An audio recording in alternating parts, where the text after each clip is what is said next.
एक 17 साल का जवान जिसने पूरी ताकतवर सल्तनत हिला दी। ये कहानी है उस अजीम और बहादुर सिपाह सालार की जिसका नाम तारीख में हमेशा जिंदा रहेगा, मोहम्मद बिन कासिम। उस वक्त सिंध पर राजा दाहिर की हुकूमत थी।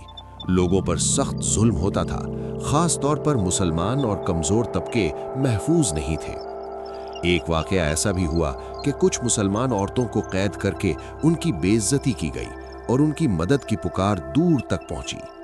ये फरियाद जब इराक के गवर्नर हज्जाज बिन यूसुफ तक पहुंची तो उसने फौरन इंसाफ का फैसला किया। उसने अपने सबसे कम उम्र मगर सबसे ज्यादा हौसलामंद सिपाह सालार मोहम्मद बिन कासिम को चुना। मोहम्मद बिन कासिम उस वक्त सिर्फ 17 साल के थे।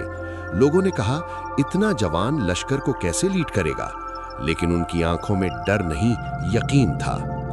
उन्होंने अपने लश्कर के साथ मुश्किल सफर शुरू किया।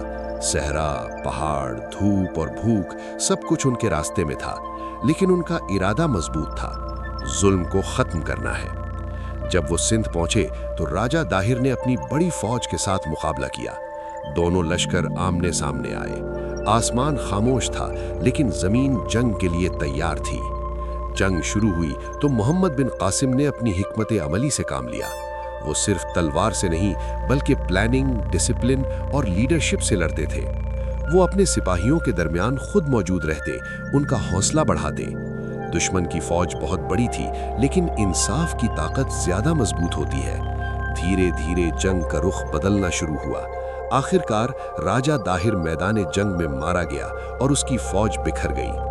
ये सिर्फ एक फौज की फतह नहीं थी, बल्कि जुल्म के खिलाफ इंसाफ की जीत थी।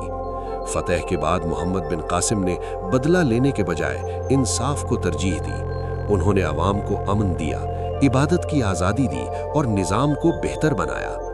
लोग हैरान थे कि इतना जवान सिपाह सालार इतना इंसाफ पसंद और रहमदिल कैसे हो सकता है।